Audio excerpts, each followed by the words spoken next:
Thank you, Honorable Speaker. Honorable Speaker, I rise to support this motion for approval of Ms. Peris Muthoni Kimani, Benjamin Juma Imai, and Professor Coletta Suda. Honorable Speaker, I am very careful not to use the word despite. Despite this list having only one man.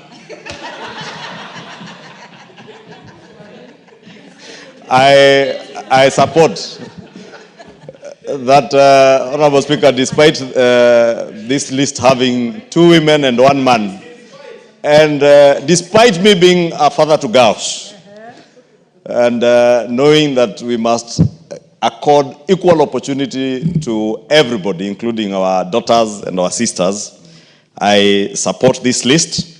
Honorable Speaker, many of these nominees, as has been said by the chair, who I know was slightly misunderstood, and I think is largely because of where he comes from. There are those who have the misconception that Honorable Tongoyo, coming from the Ma communities, has no regard for women. But I can ascertain and prove, Honorable Speaker, that I have known Honorable Tongoyo for the last few years, and he's also a father to a number of girls. In line with their culture, you do not count them, but he's a father to a number of them and has very high respect for women. And he was saying it on a positive note that these ladies have served in very crucial dockets. Peris Muthoni served in the police service as a senior police officer, rose through the ranks from a junior officer to the rank of, I think her last posting was either regional or county commander. The same with Professor Coletta Suda.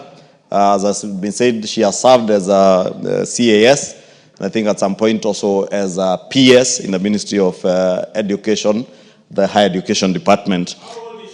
And Honorable Speaker, Honorable Speaker, I hear people who are inviting me to the discussion of discussing these ladies and these nominees' age.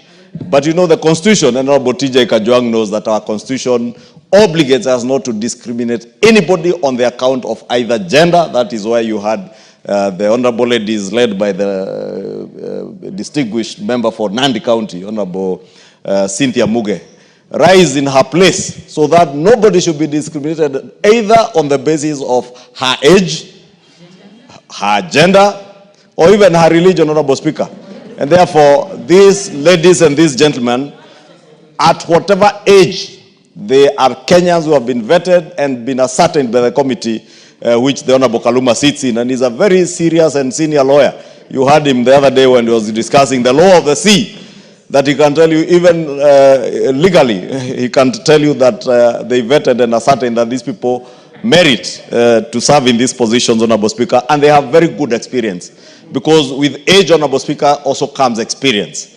And a commission is like a board of trustees or a board of governors in a company or in an institution. And therefore, they are not the secretariat in the commission, Honorable Speaker. The secretariat has a very able young person, I think, called Lele, who is a CEO, with a very able team of young, energetic Kenyans, very productive at their prime age. And therefore, it's also good to marry that with a board or a commission that has both experience and wisdom. And I say that, Honorable Speaker, because all these officers have served in senior positions in government and out of government, and therefore have the requisite experience and wisdom to be able to guide the commission, Honorable Speaker.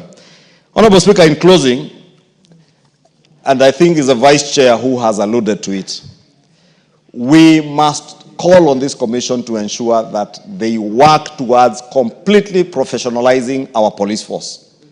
Honorable Speaker, yesterday the Minister or the Cabinet Secretary in charge of the Interior and National Security did pronounce himself on a number of reforms within the police service. And part of those reforms must and should be implemented or supervised, the implementation will be supervised by the National Police Service Commission. And I want to call on these nominees as they join the commission to ensure that these reforms are implemented fully, that they professionalize our police force, and support our police officers. Because Honorable Raso has said it, and I know he came from the uniformed forces, These are men and women who give their lives to the service of our nation. In other jurisdictions, Honorable Speaker, and many of you who travel outside see, that those who have served in the military, those who have served in the police forces in their jurisdictions, are accorded very high respect, but even in retirement, not just when they're in service. You see, when you go to the US, they don't even queue in banks or at airports, those who have served in the military or in the disciplined forces. Why is it, Honorable Speaker, that for us we do not treat our servicemen and women with the same honor and dignity, yet we expect the same in return, Honorable Speaker?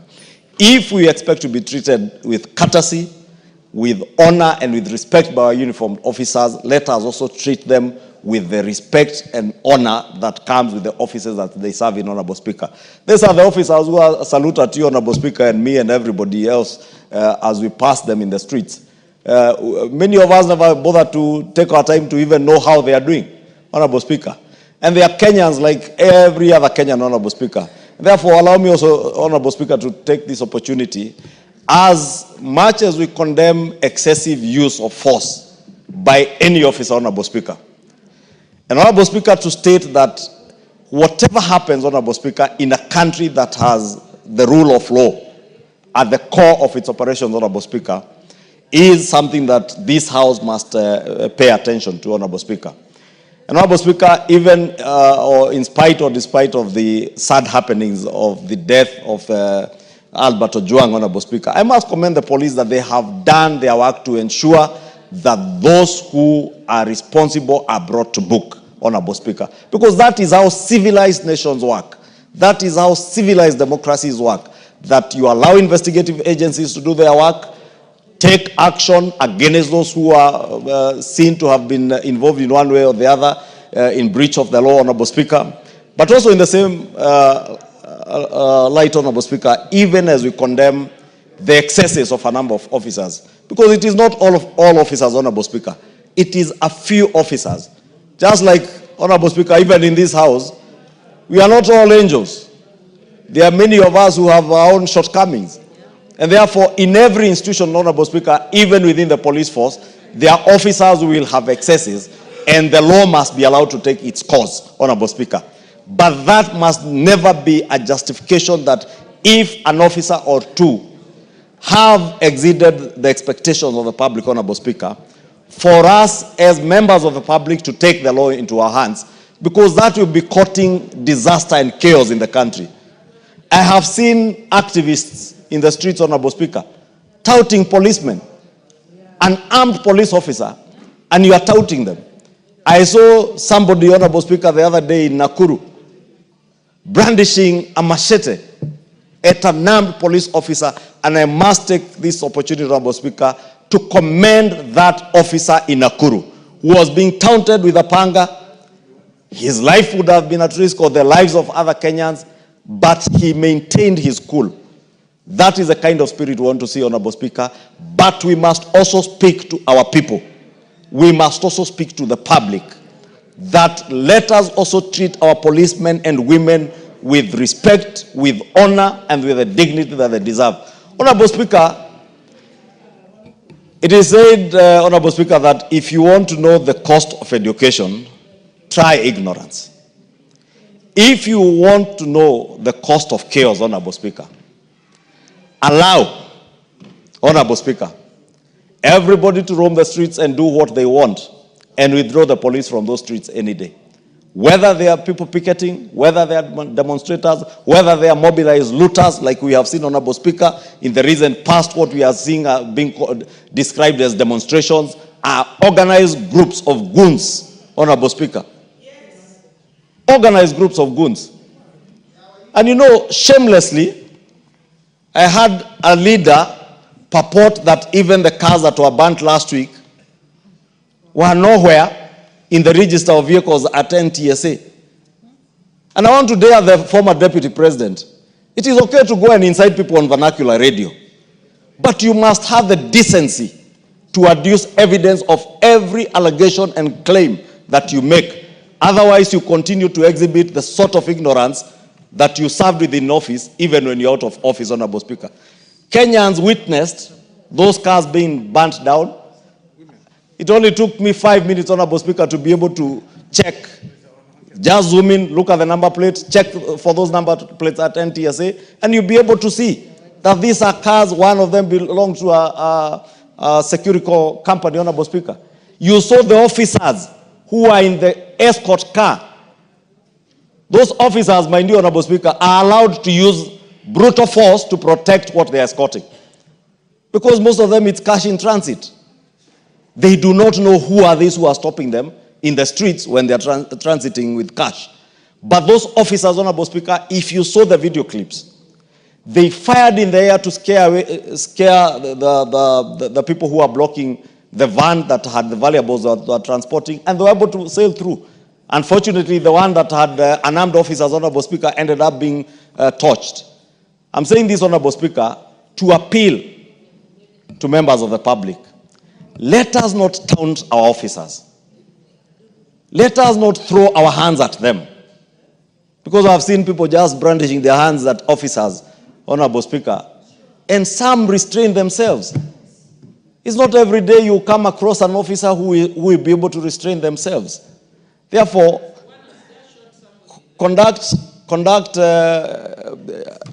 ourselves, Honorable Speaker, in a dignified way. When we want to picket, when we want to protest, Honorable Speaker, we do it in a way that we are also not provoking these officers, that we are not provoking those who are running businesses in our towns, Honorable Speaker, because also this chaos comes with a huge cost to business people, especially those in the CBD who've had to lose their property last year, and as you can see, Honorable Speaker, this year.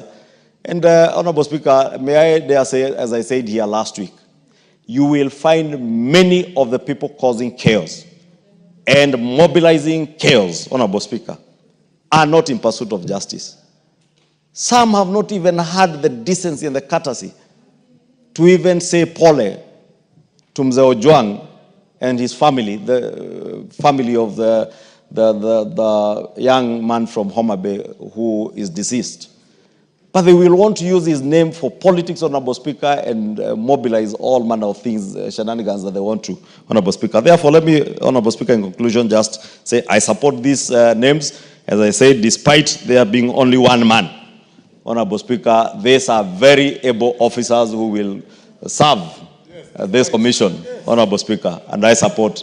So, honorable members, because we have very important business to transact, I'd like to close this motion so that we can move